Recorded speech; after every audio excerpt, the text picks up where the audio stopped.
Welcome to the Wired for Success podcast, your show for ambitious, mission-driven entrepreneurs who understand that there's more to entrepreneurship than finding the latest flash-in-the-pan strategies, who understand that in order to build your empire, you need a solid foundation. I wholeheartedly believe that entrepreneurship is the biggest self-development journey you can be on, and it's my mission to help you make that journey easier. In this show, I bring together the very best from science, self-development, and entrepreneurship to set you up for sustainable success. Hi, I'm Claudia Garbutt, the scientist and mindset coach behind this show, and you're listening to the Wired for Success podcast.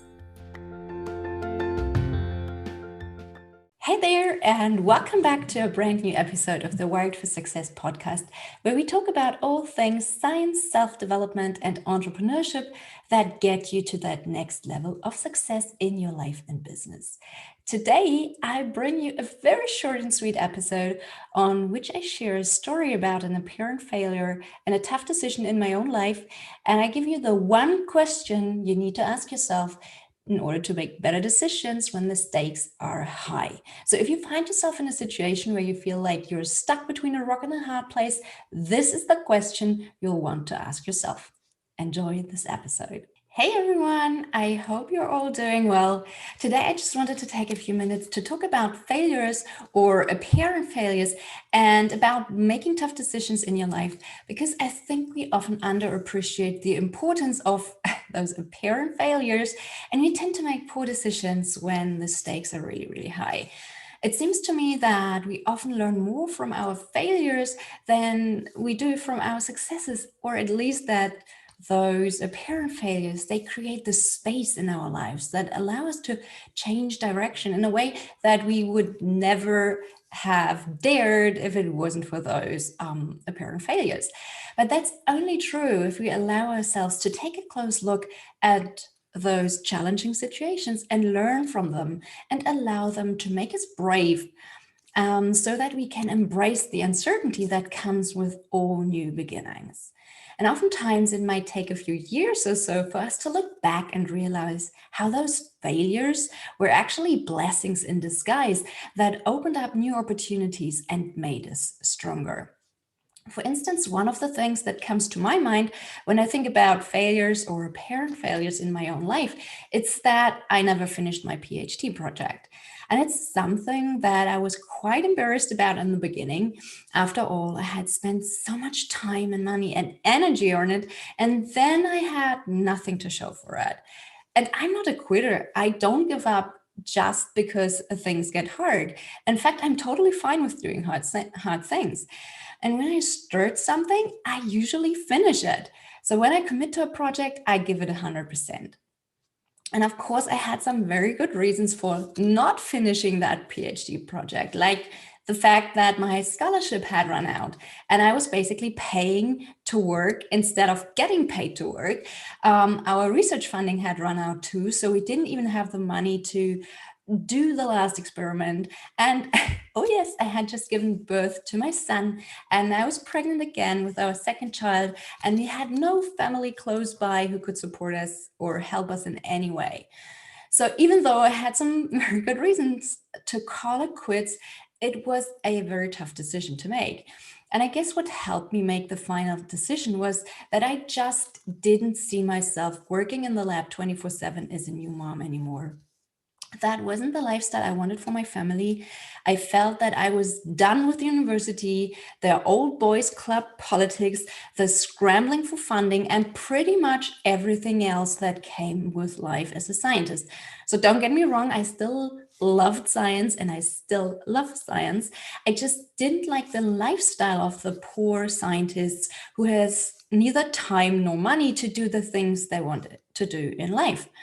And when you have to make those big decisions and you're a person like me who doesn't like to quit, you can easily stay stuck in a career that doesn't get you where you want to go, simply because you refuse to pull the plug on something that you have invested a ton of time, money, and effort into. And this is something that's called the sunk cost fallacy in behavioral economics. It's the human tendency to justify more investments into projects that you've already invested in. In other words, people like to keep doing what they've been doing in the past, not because they want to do it, but because they think they have already invested too much to just let it go and leave. They feel obliged to keep going in the same direction because of their past decisions and because they feel that those past investments would be wasted if they change direction. And this bias can apply to a relationship, for example, where you stay in an unsatisfying relationship simply because you've already invested so much into that relationship that even though you know it's not working out, you're still staying in it. And this bias can also apply to, say, a product or a business that you're creating and that you've been pouring your money, your heart, and your soul into, but that just isn't working for one reason or another. And the sunk cost fallacy can also apply to your career, where you stay stuck in your chosen career because of all the time, money, and energy you invested into getting where you are now. And it goes hand in hand with another human tendency. We have a very strong preference for avoiding losses over obtaining gains. And I experienced both of these tendencies firsthand in that situation I told you about. So I was stuck in a career path that I had invested in heavily and I had dedicated a decade of my life to, but that didn't fit with my vision of how I wanted to live my life anymore. And that's the thing, though, if you know that the direction you have chosen doesn't get you where you want to go, what's the point in continuing forward in that direction? It will only take you further in the wrong direction, right? So imagine you bought a bus ticket to destination A. You get on the bus, but somewhere along the journey, you discover that, damn it, you actually don't want to go to destination A. You really, really want to go to destination B. So would you still stay in the bus that takes you to destination A, or would you get off that bus as soon as possible and find one that takes you to destination B? So when you think about it like that, most people would say, heck yeah, I would get off that bus and find another one, duh. And that's because in that example, we don't have any emotional attachment to that destination A. It's not where we want to go, so screw it, let's go someplace else. That's not quite the way it works in real life, though. The more we invest into a project, be it time, money, or energy, the more we are usually emotionally invested and attached to that project. And that makes things really messy. And this brings us back to my story. So there I was with my almost finished PhD project, no money, completely overwhelmed and sleep deprived as a new mom, with a second child on its way, following a path that didn't lead me where I was wanting to go. So was it hard to cut my losses and walk away from academia? Absolutely. It made me feel like a quitter and like a failure.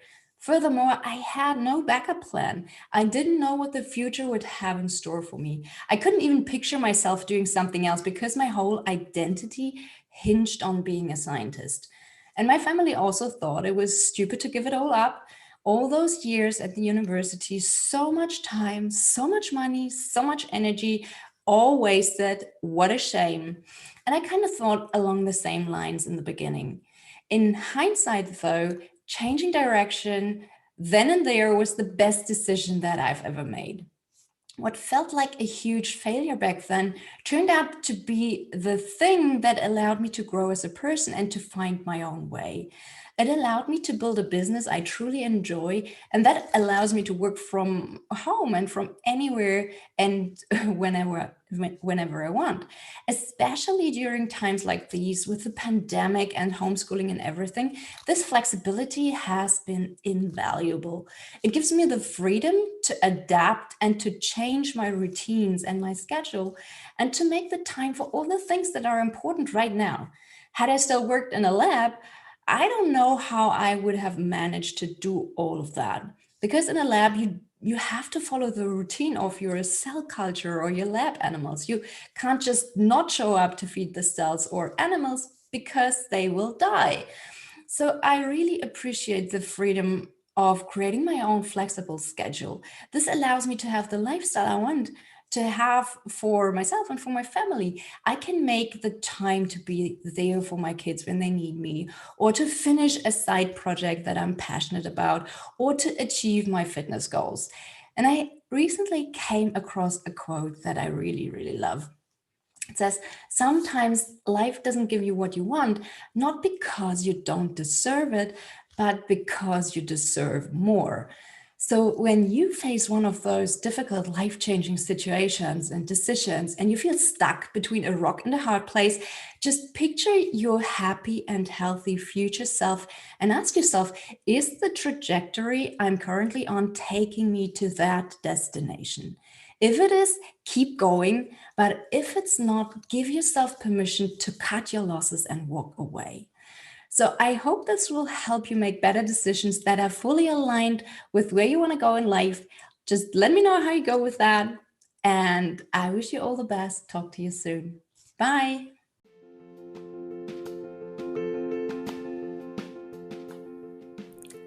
Thank you so much for listening to the Wired for Success podcast. I hope you've enjoyed it. If you did, please take a sec to rate and review my show. It would mean the world to me because you'd help me reach more entrepreneurs like yourself who would love this show. If you'd like to learn more about creating a widely successful business without sacrificing your health, relationships, or sanity, make sure to stick around and subscribe so you don't miss out on any future episodes.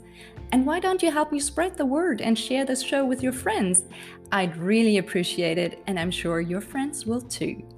Want to continue this conversation, build real relationships, and join a community of like-minded entrepreneurs? Come join my free Facebook community for visionary entrepreneurs. I would love to see you there. In the meantime, if you haven't done so already, grab my free brain priming audio file for entrepreneurs and start priming your brain for success in less than 5 minutes each morning. Curious? You can learn more about how this works and download the audio file at www.wiredforsuccess.solutions. Until next time, bye!